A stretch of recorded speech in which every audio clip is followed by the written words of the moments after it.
Due to the graphic nature of this program, viewer discretion is advised.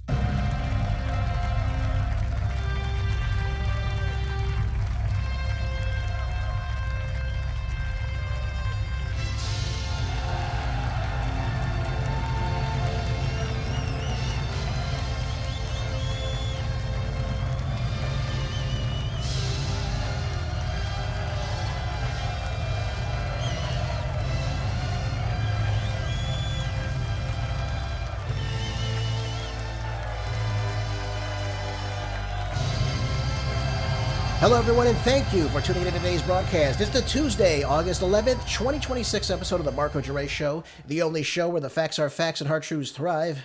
Great to have everybody here with me today. I appreciate you so much. And again, thank you for sharing the show. I know you all are doing that, so again, I just want to thank you all. Lots to talk about today. No shortage of chaos in the world today, ladies and gentlemen. Let me tell you about this. We got lots to go over, so let's jump right into it. My first line of attack, I want to talk about this WNBA basketball game where we had a black female player strike a white female player. And of course, she goes out to call the white girl that was hit with white privilege. You know, I bring this up not because I'm a fan of the league at all. I'm not. I don't typically watch basketball at all. But the idea that one player could strike another player in such a way, and then think that there would be no repercussion from it whatsoever, then accuse the person hit of white privilege. She went on some word salad to explain herself. I mean, it was akin to something Kamala Harris would have fed us. I really don't understand this. I got to be honest with you. I don't understand this. Race really has nothing to do with it. If you did something wrong, you should be ejected from the game. Why stoke, this idea that racism has something to do with it? Really and truly, it's just ridiculous. Now, we see this time and time again. Caitlin Clark is another female athlete, a white player, constantly getting hit by other female athletes of the league, and of course, nothing ever seems to happen to them. Nothing does. Now, Sophie Cunningham, the woman that was struck, said this has nothing to do with race. She said, last year I did the same thing, and I got kicked out, and I deserve to be kicked out. There's no reason even to play that card. Well, again, folks, the stupidity. This is all brought on again by really the Obama era. When we think about Black Lives Matter taking place, race being the focal point for either people getting arrested or people being shot or what have you. Now, this all was stoked under the Obama era. Instead of Obama bringing Americans together, he ended up splitting us much, much further apart, sadly enough. And that could have been one way that Obama could have been a really, really excellent president if he had done that. You know, the races were obviously coming together. They had been for quite some time. And then this happens. Then we start looking at these marginalized groups that feed off racism. Think of the Al Sharptons, the Jesse Jacksons of the world. And they take these narratives and they run with it. Well, you know, young people who are impressionable, again, these are young adults now, that kept hearing this as children, they run with this. They know exactly what to say. And then it foments, it gets bigger. And then that's what gives birth to things like Black Lives Matter. Now, I'm not saying this woman is a part of Black Lives Matter, but she's playing off the same card, the same exact narrative. Now, I don't know anything about this Carrington woman. I really don't know, but she should be suspended for, striking another athlete like that. That's not how you play basketball. So if you're following the rules, again, if Cunningham was taken out for it, Carrington should be as well. Simple story. Now, there was some back and forth going on. I'm not going to feed into that. I don't really care. But we have to follow the rules, folks. And some people believe that they're above the rules. And other people believe that they can just do whatever they want. It just doesn't work out in a civilized society. It just never works out. And by the way, I want to say another thing, too, about this WNBA, now that we're talking about it. The W in WNBA stands for women's. Right? Okay, great, good. Women's National Basketball Association. Fantastic. Do you know that this league now is considering allowing men to play in the league? And a lot of people don't like this Cunningham girl because she's a conservative. She's outspoken about her Christian beliefs. Fine, great, wonderful. And she's also against, of course, transgenders, in other words, mentally ill people, ladies and gentlemen, from playing in the league. So in other words, a mentally ill male who believes he's a female should not be playing in the Women's National Basketball Association. This is a cultural issue. If we can't even determine what a man or a woman is, and don't give me this biological man and biological woman nonsense. The term male and female is already scientific. So whenever I hear someone, is it a biological male? Is it a biological female? I say, ladies and gentlemen, listen. You're either an XX or an XY chromosome.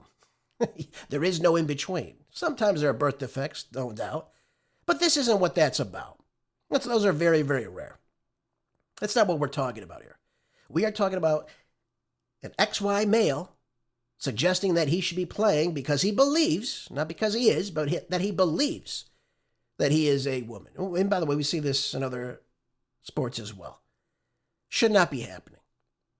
There's a reason why there's a women's league, and there's a reason why there's a men's league, okay? We have to go with what is true, what is scientific, by the way, not just how people feel. And by the way, since we're talking about Obama, I guess we might as well include in this that Obama was the one that fomented this nonsense. What was it, back in 2013? Said, use whatever restroom you feel you could use. Whatever you feel you are. Use that restroom. And at first I thought it was just ridiculous, of course, because it's purely stupid. I mean, again, why should a man go walking into a women's room? It doesn't make any sense. There's no need to do that.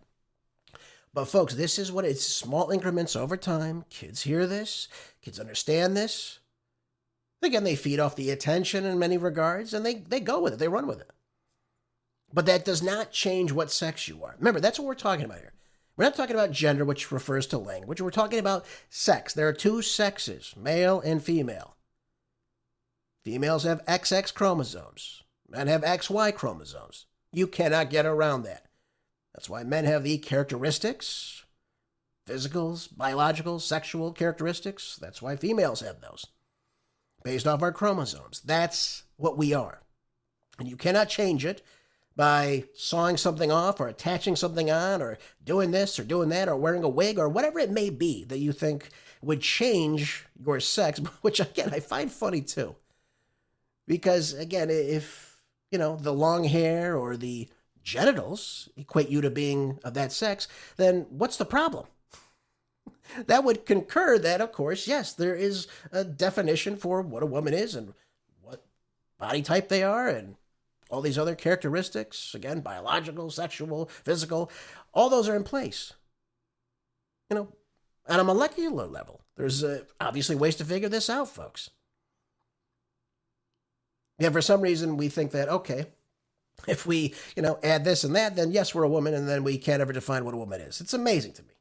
Amazing to me in America. In 2026, did you ever believe we would be talking about this? I mean, honestly, if you had come up to me when I was 15 and said that to me, I would have told you were crazy. But this tends to be where the Overton window takes us, folks. Further and further to the left, further and further away from truth. Everything that is right. And by the way, since we're talking about female sports, again, I guess we're going to merge these leagues. Is that what the way they would like this to go? That anybody that wants to can just decide to join the WNBA now? It's pure insanity. We have always got to remember, folks, again, this is a fact-based show. I go by the facts. I don't go by how people feel or what I want things to be. What are the facts? The fact is that we have mentally ill people. Again, I'm not trying to say this to disparage them. But again, if you honestly believe you are the opposite sex and by, what's the word I want to, maim your body? I don't know what I want to say to this. You would honestly, remove your reproductive organs in order to give the illusion that you're the opposite sex. You have problems, folks. You have problems. You're not in the right head zone. And you should be given help. Absolutely. But what does the left do? They foment this. It's this burgeoning process of, yes, we're going to feed into this illusion that, yes, you are the opposite sex. And there are people that go along with this, especially at a young age. They take hormone replacement therapy. They can do things that biologically castrate them. I mean, it's disgusting that we allow this to happen. I mean, the pharmaceutical companies love this. You start doing this, you start ongoing hormones for the opposite sex, then you have to stay on that for the rest of your life. Because now you're changing your body chemistry to a certain degree, of course. But, I mean, folks, we've got to stick with the facts here. There's no way around this. You have to go by what is actually happening, what is true and what is not. And, of course, these people that play into this, and that's why when Ketanji Brown Jackson couldn't define what a woman is, I mean, she doesn't have to be a biologist to understand this. I mean, I have a science background, but I mean, it's pretty simple. What is a woman? She has XX chromosomes. Fairly simple statement. She has female reproductive organs. That is what a female is, that reflect those chromosomes. Very simple stuff here. Think about, again, bone density, bone structure. I mean, all these things. And I think there's about, I believe between the two sexes, we have about 600 different characteristics about ourselves. Can you believe that? Yeah, somehow we can't define what one or the other is. It's amazing. But we know what has to be done in order to pretend to be the opposite sex, apparently. It's amazing to me.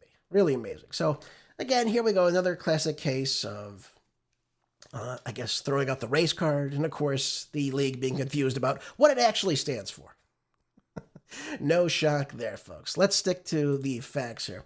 And by the way, let's move on. Let's talk about another development taking place. Todd Blanche was formally sworn in yesterday as Attorney General. I told you he was going to get by, folks. Didn't I tell you? By the skin of his teeth, a 50-49 vote confirmed in the Senate. And behind closed doors in the Oval Office yesterday, Blanche was then sworn in as now the Attorney General of the United States. I figured this was going to happen, so again, I said to myself, he'll get through somehow. Lisa Murkowski, Susan Collins were the nay votes on this, on the Republican side. I don't believe Mitch McConnell voted, so obviously you had no vote for him. But again, I figured this was going to happen. I figured he would get through in some way, obviously. Now, there is talk, of course, that he's obviously loyal to President Trump and will rule over President Trump in terms of what President Trump would like. Obviously, being his personal lawyer prior to this doesn't help him out in any way. You'll know that Blanche is independent, which, again, he's claiming to be. If, for instance, he goes after Anthony Fauci, he ignores the swamp, he goes after Fauci, which he should, and he also goes after some of these other people now that have been so-called pardoned by Joe Biden. So, in other words, Adam Schiff. I mean, are we really going to honor this by Adam Schiff, again, who, again, lied to the American people, lied to Congress, lied about this Russia collusion hoax, going after the duly elected president of the United States? Are we just supposed to forget about this? How Blanche moves forward with this will tell us everything we need to know. And by the way, we know that he's going to be in the pocket of the Epstein files, too. So, again, he can obviously release them. He has chosen not to. And again, I don't hold any hope that this will ever be released or anyone will be charged, by the way. Now, we heard the saga going on during the confirmation hearing that, of course, he'll sit with people, should he be able to. He'll have his DOJ meet with people and so on and so forth. Is anything going to happen there, though? Again, that's how you know he's independent from President Trump. Because any attorney general would look at this case and say, there's something wrong here. Now, I've read this on the program to you many times. There's obviously a lot of stuff in there, folks, dealing with child assault, child trafficking, sexual abuse, murder, human ritual. Other things I'm not going to mention over this microphone to you. I'll let you figure it out on your own. But there's obviously things that are very, very troubling. And the fact that names are redacted just lets you know that they know people are on that list. People are on those files, I should say, that they don't want you to know about doing these activities. Which, again, is a major, major problem. Let me just say that to you. And the fact that we sit and go, well, there's nothing really we can do. There's really no evidence of any wrongdoing. Yeah, there is, actually. Yeah, there is. And again, I haven't seen all, 6 million files. I have not. But the ones that have surfaced certainly indicate that there's some grateful wrongdoing. Certainly the people associated with Epstein are just as creepy as he is. And to pretend otherwise is just ridiculous. How could you look at those files and not come to that conclusion that something else is going on here, that it's not just Epstein, it's not just Ghislaine Maxwell, there's other people involved in this too, because they are talking about these things. It'd be one thing if they said, hey, Jeffrey, coming to play golf today? Okay, great. That's one thing. No, but when they're using code names for children, again, referring to murdering people. Can you do this to this person? I mean, this is insanity. These people get away with this. Again, I don't expect Blanche to be any different than Bondi, really. I really don't. So again, I'm not holding my breath here, but it would be nice to see some sort of justice here. Some sort of consequence for people like Fauci, people inside the deep state that have run roughshod over the country, if we actually follow through with the law and actually prosecuted them. And by the way, at least prosecute some people that have been associated with Epstein, at least some people. Just give us something, for God's sakes. Don't just wave it in our face, say, hey, look at this, by the way. Nothing's going to happen. Nothing's going to happen to people that hung out with Jeffrey Epstein on his private island where a lot of these, again, crimes were committed. And of course, nobody has any idea anything's happening. Give me a break. Unbelievable. So we'll see how Blanche will rule over as Attorney General. We'll see how this all works out, folks. I believe he will stop the settlement with the IRS that, again, people were very worried about, this slush fund, this anti-weaponization fund, if you will, this 1776 fund, I think will be kaput after this one as well. So let's see what happens. Let's see how this goes. Let's see if he's independent or not. Again, I'm not going to hold my breath. All right, folks, let's go on now to the Iran war. Let's just touch base with this quickly because there are some new developments that are happening as of late. And now President Trump is now saying that negotiations with Iran should include Tehran paying compensation for damages and deaths it has caused over the years, which, again, I find very fascinating since we waged this illegal war against them. We assassinated the Ayatollah Khamenei, again, through a war of perfidy, a war of aggression, a war of choice, not a war of imminent threat to the United States or its people. Are we going to pay reparations for killing the Iranian leader, ladies and gentlemen? Are we going to do that? How about the 168 schoolgirls, children under the age of 12, that were essentially murdered by 3 missile strikes? Several of them, tens of them, were incinerated beyond recognition, ladies and gentlemen. Are we going to pay compensation to those families? How about the 20 female volleyball players? Are we going to compensate that family? Or are we just going to forget that actually happened? Now, I know Trump and Hegseth came out saying, well, we think it was the Iranians that actually struck the school. Well, why would the Iranians strike the school with a missile they don't even have? It was a Tomahawk missile that clearly hit the structure. They were trying to say that the Iranians had Tomahawk missiles? How? When did they get these? Yeah. So again, I think this is more bluster from President Trump. I believe, again, I've told you this before, folks, this is going to continue to escalate. And it has to continue to escalate. There's no way around this to not escalate because we are totally void of all negotiations. The Iranians have made their positions very clear. They're sticking to the memorandum of understanding. It's not changing. In fact, to be honest with you, they're sticking to their guns here.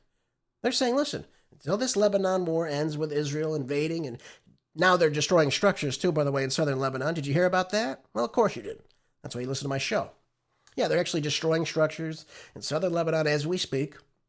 1.5 million people have been told never to return to their homes. What does it have to do with Hezbollah? It has nothing to do. It has to do with land confiscation and annexing more land to Israel. Greater Israel. That's what it is. Now, you can argue with me about that all day long, but that's what it's all about. It's not about Hezbollah. It's about Israel being in countries they should not be in. That's what it's all about. This has nothing to do with self-defense or anything like that. This has to do with land grabs. That's what it's all about. And again, the Iranians have said, listen, we're not even going to negotiate with you until this happens, until we see Israel leave Lebanon. That's number one on our list. Well, Trump's never going to tell Netanyahu not to do that. And by the way, if he was going to do it, he would have done it by now. If it was so simple, he would have done it. He hasn't done it yet. Because really, he does not have the means in order to do so. And of course, he has lots of pressure from the Zionists that have backed him. Think of the Miriam Aelisons of the world. Obviously, she supports what Netanyahu's doing. So this goes on I guess, folks, as long as it can, militarily. They want some reconstruction funds, obviously, for the damage to their infrastructure that we caused, of course. They want their unfrozen assets. They want the assets given back to them that were given to the United States prior to the revolution. They want it back. Trump is obviously not going to do that. But they want these things up front. They want the removal of sanctions. They want the U.S. naval blockade in the region to be gone. And until that happens, until they see this, until they get their money back, they've said that we're not talking to the United States. It's over. We're going to move forward. We'll go through with controlling what happens in the Strait of Hormuz. And if we're attacked, we'll continue to attack you, and we'll do it, obviously, to the Gulf Arab states that are hosting the United States, these air bases. They'll strike them harder. That's just the way it's going to be moving forward. And never forget, now they're using various types of intel coming from China, for instance, the Beidou, which is a GPS system that's fairly accurate, of course. At the beginning of the 12-day war last year, the Iranians were relying on GPS systems that the United States uses. So it wasn't as accurate in their strikes. But now we're seeing that the strikes done by the Iranians are much, much more precise, and they're much more accurate in this round of the fighting. But here we go. Trump said on Truth Social on Monday that he was making the demand in his response to Iran demanding the United States compensate it for losses and damages caused during the war. Trump said it's an interesting idea because now I am likewise demanding compensation from Iran. I mean, folks, these things write themselves. They really do. He said Iran should compensate all those killed and wounded by its roadside bombs, as well as the families of U.S. sailors killed in the USS Cole in 2000. I'm pretty sure that was the Saudis, not the Iranians, folks. And others, he said, should be compensated, including the families of protesters killed by Iran over the last 50 years, including the now 52,000. That's the new number, folks, 52,000. One day it was 5,000. The next day it was 10,000. Then it was 15,000. Then it was 25,000. I mean, it just kept going up and up and up without any type of evidence to substantiate it. And by the way, the greatest part about all that, the numbers that just keep going up and up and up, first of all, we have American independent journalists that have been on the ground inside of Iran, and what they've found is staggering. By the way, they've seen this evidence themselves. They've talked to people. One of them being Patrick Henningsen, by the way. He went and he actually saw all of the documentation. He spoke with Iranian police. And by the way, many of these police were killed during these alleged riots by the government. And the number that he found, and by the way, this is a number that is retorted to by Professor Barandi in Iran. And the real number of people killed overall. So it could be police, could be civilian, could be one of these belligerent factors funded by Mossad, CIA, MI6. The number is 3,117. Quite a bit of ways from this 52,000 number, by the way. And I say this to you because when this all took place earlier this year in January, the United States, the CIA, the Mossad, MI6, we funded these belligerent groups. These are the Kurds, these are the Baluchis, these are the Mujahideen al-Khalq, who used to be a terrorist group designated by the United States, by the way, when they weren't playing on our side. And what we did was we armed them. Well, ladies and gentlemen, these were the people in the streets that were shooting at police, that were setting fire to police stations. They were setting police on fire. They were killing civilians. They were attacking military bases. They were setting cars on fire. I mean, it was like the summer of love, but inside of Tehran.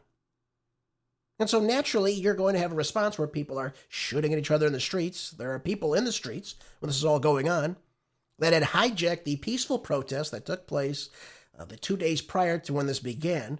These are the people that were protesting the economy, not the government. And then finally, when enough of these people were arrested, they were able to do something that I've said we need to do in the United States. Anytime you see any of these street agitators, these street rioters, again, if you want to call it Antifa, if you will, When you arrest these people, take their cell phones. See who they're communicating with. Well, the Iranians did this. And the Iranians shut down their internet. They shut down the Starlink that Elon Musk was trying to shoot into the region. They shut that off. They were able to figure out how to stop that. So once the communication ended, all these people just stopped what they were doing. They didn't have any instructions. So what they were able to find, just again, I want to share this with you again, just so you're aware of this. They took many of their phones, and they had message from the same female Mossad agent. She was draped with the former Iranian Shah's flag. And she was telling him exactly what to do, what to burn down, who to attack, where to go, what to say if you're arrested, all these things. And again, so they know right then and there that Mossad, the CIA, and MI6 are involved in trying to take down the government from within. This is back in January. And by the way, once that all stopped, after a few days, the peaceful protests then resumed again. And who was marching in the streets with these peaceful protesters? It was President Pezeshkian. Now, ladies and gentlemen, let me ask you this. If your government is out there killing 52,000 innocent people that are just simply protesting, would they really march with President Pezeshkian, a member of the government that would obviously be involved in this to some degree? Of course they wouldn't. Of course they would. Because that's not what happened. This was another coup attempt that we tried. First, we tried taking down the riel. That didn't work. It did upset people, of course, because they couldn't buy things. But the next step, of course, was this idea that we're now going to use the Kurds. We're now going to use the Arab factions of the region. The Mujahideen al-Khalq, these Baluchi groups that are opposed to the government, and we'll see if that can take down the government. We'll go that route. That didn't work. So then what do we do now? Okay, we go into negotiations. We try to talk again. Just like last June, what does Trump do? Amid negotiations, we set up more negotiations, and we decide to go in and start to attack the Ayatollah's compound where he was, and end up killing him. Killing his wife. Killing his daughter-in-law. Killing his granddaughter. Killing many members of the Iranian military. And we thought that would be it, right? We're going to take him down. Trump thought in 5 days everything would collapse, the people would rise up, but that didn't happen. Instead, it allowed the people to consolidate with each other. And now they support their government now more than ever, even prior to this war beginning. So what we did in response to all this, the people of Iran, especially the younger people, have finally figured it out. That it was the United States that attacked last June. It was the United States that attacked this February, and it continued to attack them for 40 days, along with Israel. It was the United States and Israel that took out the Ayatollah. And now it's the United States yet again that wants to wage more war, continue to bomb civilian infrastructure. Again, people see this now, folks. We've got the internet now. We've got social media. They see this. They hear President Trump saying these things. Now, if you hear somebody saying that they're going to wipe Iran off the map or bomb them into the Stone Age or hit them as hard as we can since World War II, whatever the hell that means. But if you're an Iranian citizen and you see, your leader's casket, by the way, in a nation that is 99% Muslim now, you see his family, you see the small casket for the granddaughter, that's going to start to really bring people together, I think. And by the way, that would happen here in the United States as well, if God forbid that were ever to happen. If something heinous like that were ever to happen in the United States, that will bring you together in the same sense that 9/11 brought a lot of Americans together. Now, it didn't matter what political affiliation you were a part of. And back in 2001, you were coming together as an American. And now that's what's happening inside of Iran today. The Iranians are very upset about this. They're very upset about this war. They're very much upset about their Ayatollah being killed. Now, you can have people come out and say, well, the Ayatollah was just, this brutal dictator and this, that. Well, again, he was a top religious cleric for the Muslim faith, for the country, one of the top leaders in the Shiite religion, if you will. And again, these people, even in Iraq, wanted to pay homage to this. You have people in Iraq now that even want to go to war with the Iranians to fight against the West. So when I tell you this was a major misstep, I wasn't making this up, folks. This is damnable. We're losing our status in the region as time goes on, and I see no sign of this ending anytime soon. And by the way, I rely on things like President Trump, J.D. Vance, what they're saying right now, which again is nothing positive. Let me play you J.D. Vance first. J.D. Vance again saying, I believe the quiet part out loud here, folks. And he's actually come out and said several different things that I feared will eventually happen. And I'll let you hear it on clip one. We're just going to keep on applying the pressure that we can apply and getting as much oil and gas out of the Middle East so that Americans can enjoy lower gas and energy prices. So that's the delicate dance. I try to remind people that we're really in the middle of the game here. This thing is not over. It's obviously not at the beginning. We're in the middle of the game, and we're applying a whole host of tools, diplomatic, economic, military tools, to ensure that we get the best outcome for the American people. I feel quite confident we will get there, but we're still a bit in the middle of the game. We're in the middle of the game. So we're, what, 6 months into this, and we're in the middle of the game right now? Yep, folks, that's what I told you this before. We're in the middle of it. That means we have a lot more to go. We have a hell of a lot more to go. Now, this is no good, folks.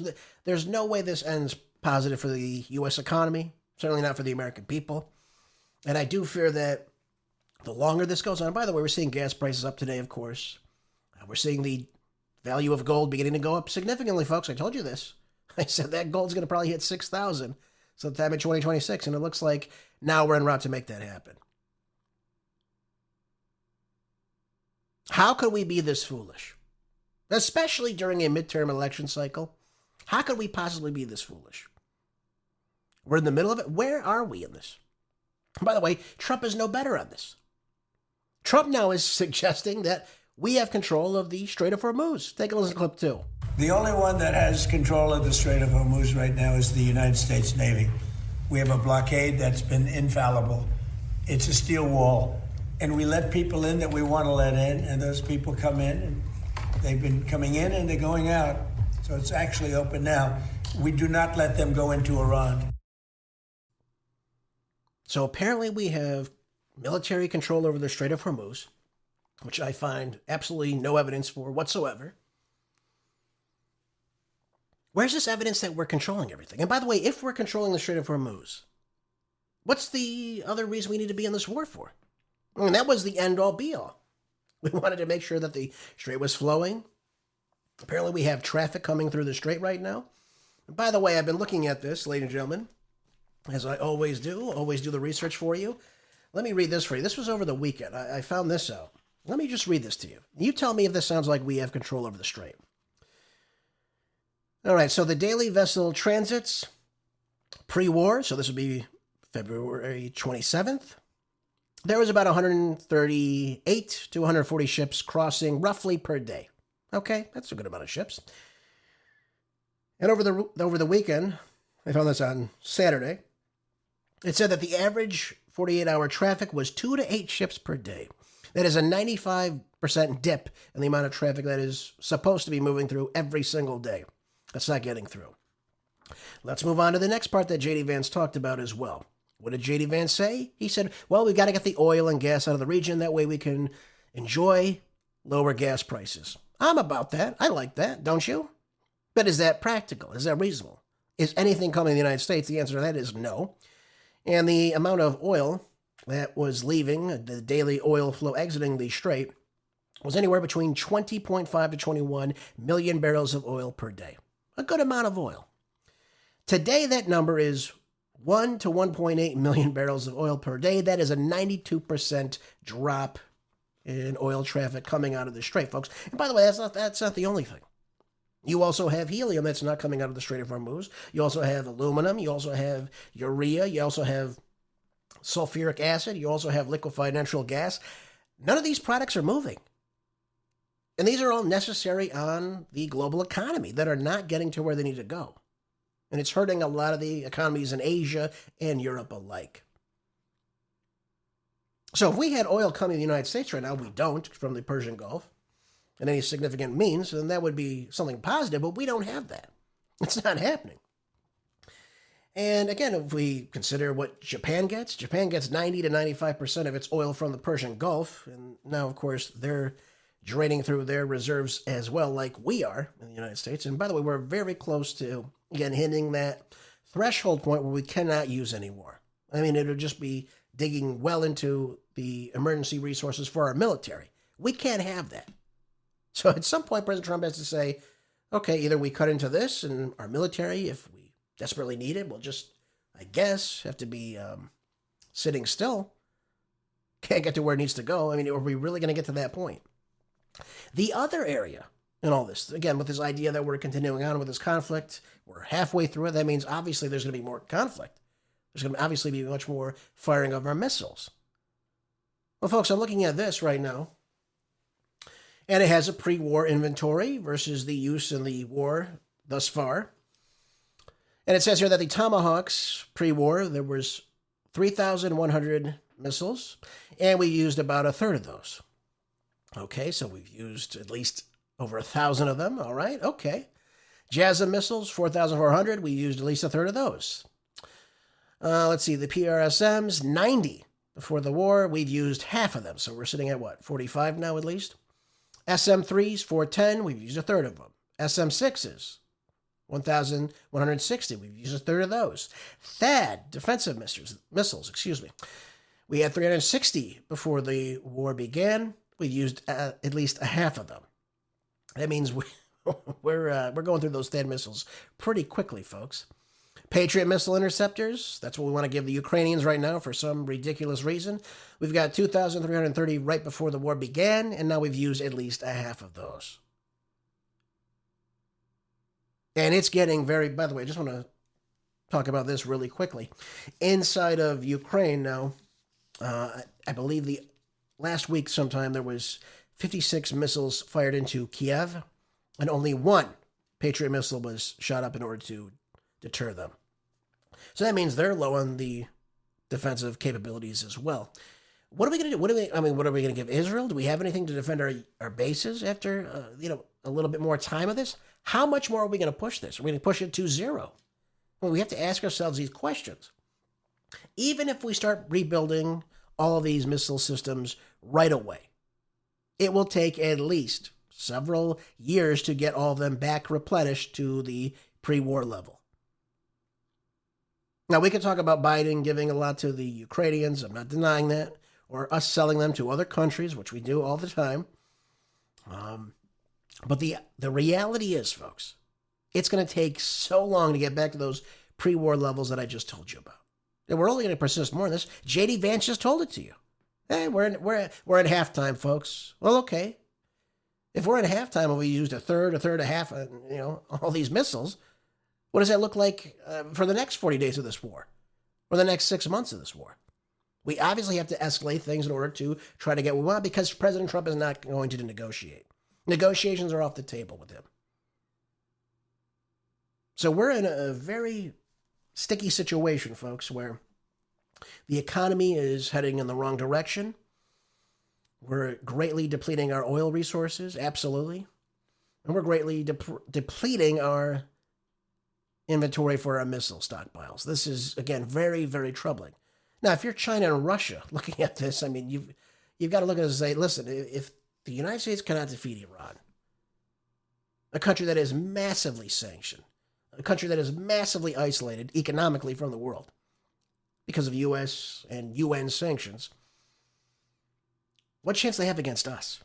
What chance do they have against Russia that has many of these hypersonic missiles, by the way? Or China, for that example, too, whose military and navy greatly exceed ours. Where do we stand in all this, folks? I've told you on this program many times before, the business of China, as General Salenti says, is business, and the business of the United States is war. If we're this heavily invested in war and we still can't achieve basic outcomes against a country like Iran, what does this mean if we have China or Russia to fear in the future? Again, this was a war that was not planned out. This was a war that we thought would be over very soon. We'd be able to claim victory very quickly, and it never materialized. Didn't happen. And right now, the Iranians are discussing with the Omanis how they're going to collect tolls in the Strait of Hormuz, which apparently somehow we are controlling right now.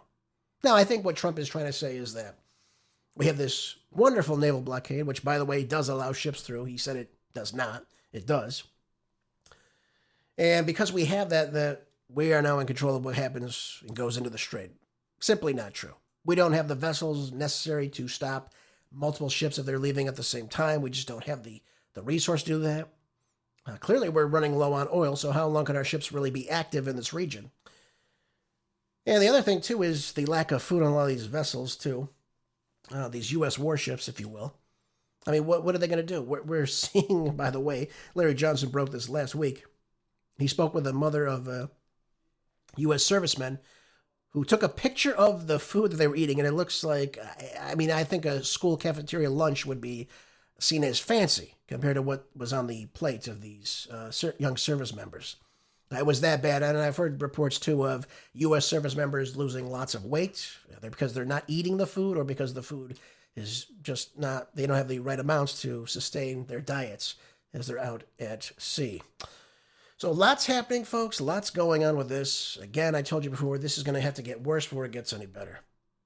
And this is taking us into the final months of this election cycle.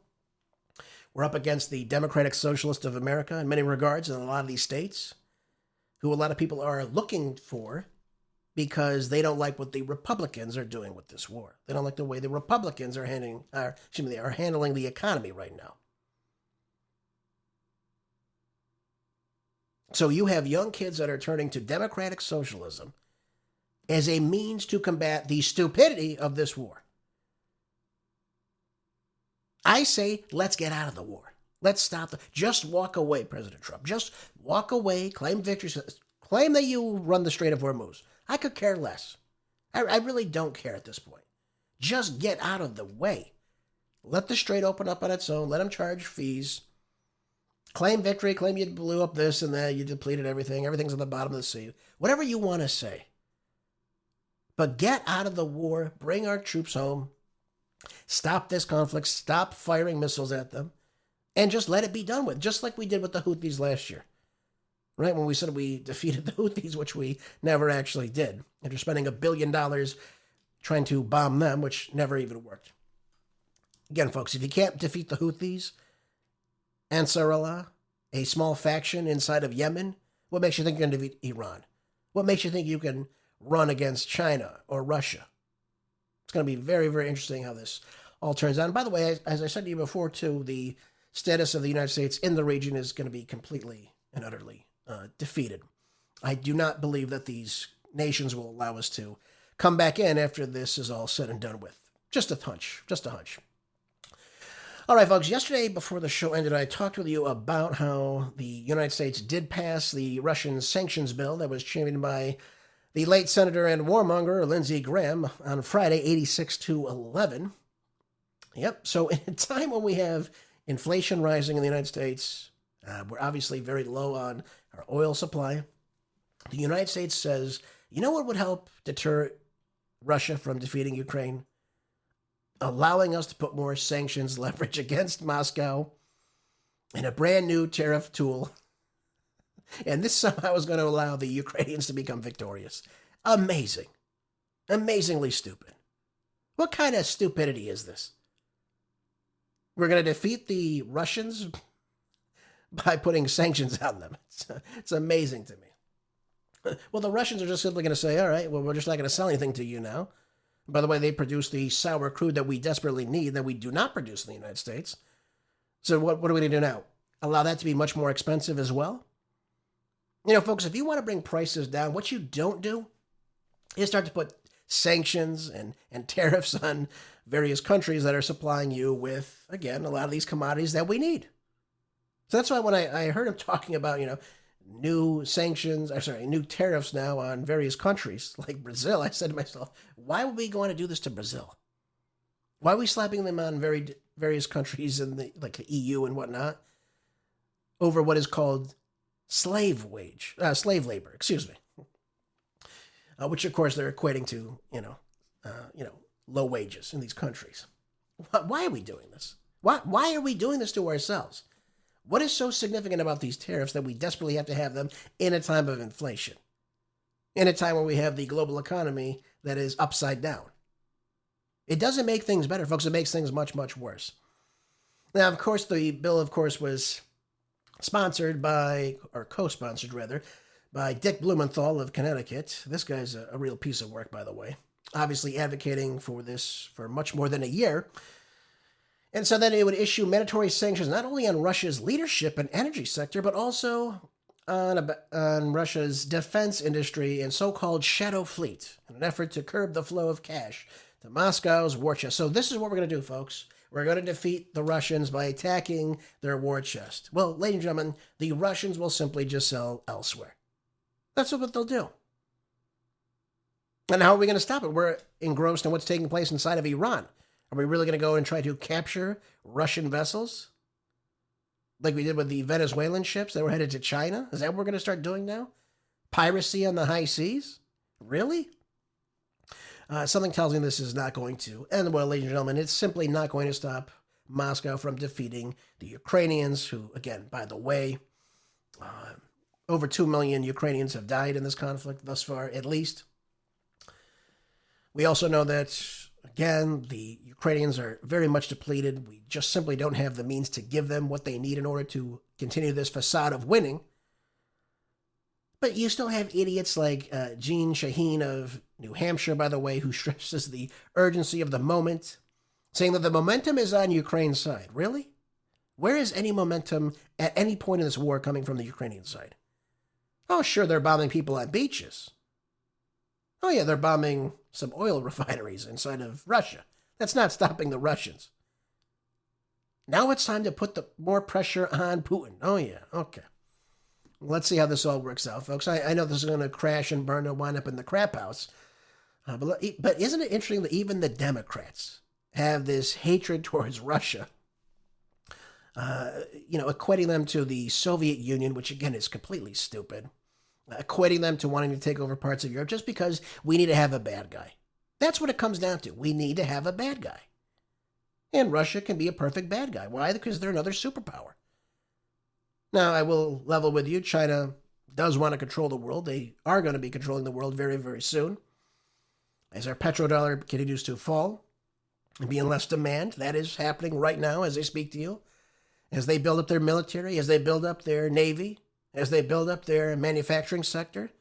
I mean, don't get me wrong, their economy is still in trouble too right now. Those are problems. But at least they're building. At least they're controlling various different markets, various commodities like rare earth minerals, if you will. They're controlling all that.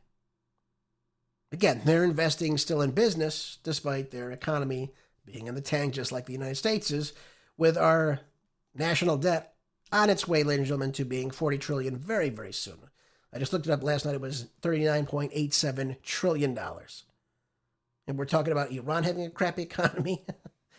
Folks, when you borrow $40 trillion and you can't pay it back, what does that mean about you? Certainly that Keynesian economics did not ever work. So this is, again, going to backfire in the United States. Absolutely, it's not going to deter the Russians from winning this conflict. I do believe you'll see Putin begin to up his ante right now. The Russian people don't want this war. They want this war to be over with. And I think you'll see this, as time goes on, you'll see the Russians continue to attack greatly. I don't know why Putin just doesn't send in troops to Kiev and take the capital city and just end it. That's really what he should be doing. Just end it. It's over. It'll save lives too. Yep, folks, there's no way around that one. This is a W for the Russians. And again, it's a major loss for the proxy war waged by the Ukrainians on behalf of the United States and much of Europe. So how much money was wasted on this for what outcome? Just to get another loss? That's what it comes down to, folks. $300 billion of our taxpayer dollars completely thrown in the trash. That's what it comes down to, sadly enough. And by the way, one more thing I want to say about all this, because I guess, Shaheen and Dick Blumenthal and the late warmonger Lindsey Graham himself, believe that putting sanctions on Russia, who now controls the port cities of Odessa, among others right now, they're completely shutting off Ukraine from the rest of the world. Well, ladies and gentlemen, Ukraine's major exports, including things like grain, corn, barley, rye. Very, very big in the wheat and corn industry. Very big to the contribution to the global markets. That is now being put in a damper. Now that is not getting anywhere. So you have roughly 3 million metric tons of wheat. They're just simply not going to be going anywhere. Which are going to go to many Asian countries, Egypt, Algeria, Yemen, Lebanon, among others, even in the United States. So this is going to be shut down, and we're going to have the global food security in disarray because of this now. So now you have Odessa shut down. You have another port city too shut down. So Ukraine is essentially landlocked. So how are they going to get this export out of the country now amid this war? Who's going to do that for them? So now this is just another step in the way that shows us that, yeah, food scarcity is going to become a very real thing very, very soon this fall, folks. Just thought I would share that with you as well, since we believe we're winning the conflict, which we certainly are not. Oh, by the way, folks, the size of the American workforce has fallen by over 1 million people in the past year. This is what we should be focusing on. Instead, we're focusing on trying to tear down Iran and Russia, again, through the proxy Ukraine, and, of course, for Israel right now. It says here that the labor force participation rate fell to 61.4%. This is coming from the Bureau of Labor Statistics on Friday. February 2021, that was the heart of COVID. It was the last time the rate was this low. So we're reaching COVID-era levels of the workforce participation, folks. This is what we need to be focusing on. This is what we should be drawing all of our attention to. And instead, we're continuing on with this conflict. We're telling the American people, just hold on for a little bit more. We're halfway through. We're going to win. Don't worry. And in the meantime, you have Iran, who is carving up deals with the Omanis, carving up deals with other countries, working with Pakistan. And what are we doing?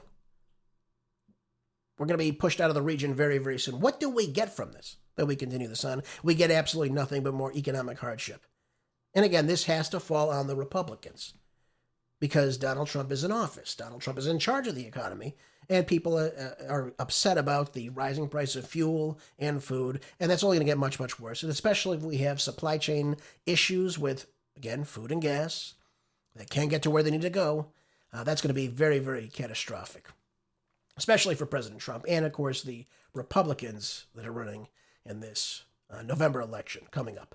He's got until September, folks. That's my estimation. He's got until September to really start to turn things around, and he's not paying any bit of attention to it.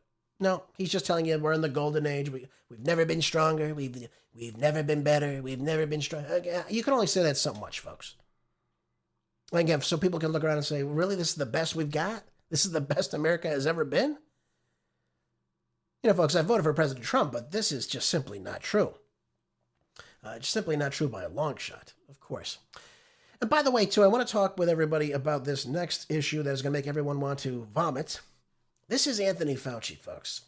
This is who Todd Blanche should be focusing on right now that I'm sitting here talking to you. He should be on the number one government official, or at least former government official, under scrutiny right now. When we look at what was privately discussed among these text messages in January of 2021, especially concerning the COVID-19 shot, that's what I call it. I call it a shot. It's not a vaccine. It's a shot. It's a gene editing shot, by the way, with mRNA technology that was never, again, passing any type of safety testing for anybody, let alone pregnant women. But the text here is very troubling to a degree here. And in the text, they're talking about the question about the second dose, if you will. Remember, they kept saying you need multiple shots because it's so effective, folks. So safe and effective. And then privately, he's talking about fever after the second dose, and the risk of miscarriages during the first trimester for these mothers. And again, this is all in these texts. He's talking to then director of the CDC, the Center for Disease Creation and Production, Rochelle Walensky, and Dr. Vivek Murthy, who would later become former President Joe Biden's Surgeon General. There you go. Isn't that nice? You get a promotion? There you go. Fantastic. The rot runs deep, folks, doesn't it? Now, Fauci said because many people experience significant cytokine-related symptoms and fever after the second dose, that their reaction theoretically could be associated with miscarriage in the first trimester. Again, this was released on Monday by Senator Ron Johnson of Wisconsin, who's on the verge of becoming a socialist if they elect, that Francesca Wong. Hong, is it Hong or Wong? Who cares? Same idiot. And Rand Paul, of course, released this text chain. And again, this just raises questions. What did Fauci actually know versus what he was actually telling us? Well, we know he was full of crap. Everything the guy said was nonsense. Now, here I am. I'm listening to all this. I'm saying, and by the way, at the time, too, folks, I was begging women to not get this. I said, you have no idea what this is going to do to your reproductive organs. You have no idea. And the information I'm getting is that this mRNA technology, remember, when you get this mRNA technology, your body becomes a host for creating the spike protein. So your body is actually creating the SARS-CoV-2. And the idea is your body recognizes it, your body will then release an immune response, and your body will then fight it, so it'll know how to fight it if you come in contact with the virus in nature or from another person. That was the idea. Sounds nice, doesn't it? But except that didn't happen.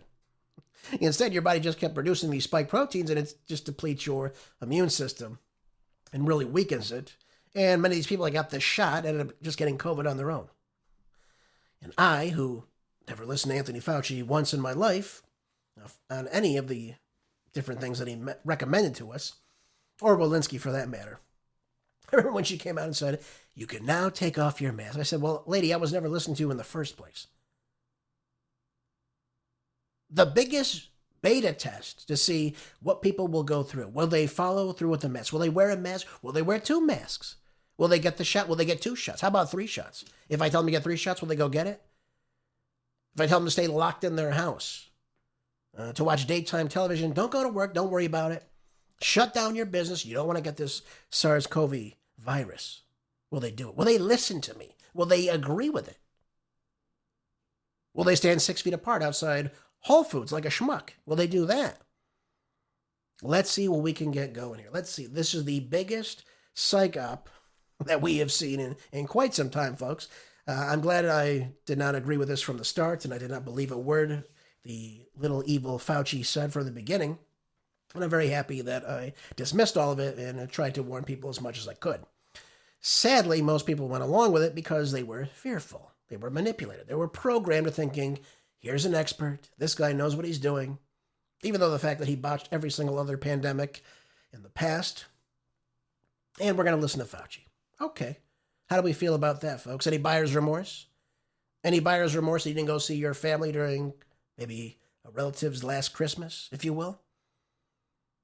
Or that your kid missed out on schooling for quite a bit of time, didn't get the learning that they deserved? Or how about your friend's business that was shut down, was now boarded up now? Any regret about that? That the bigs got bigger and you got smaller and smaller? I think so, folks. I think so.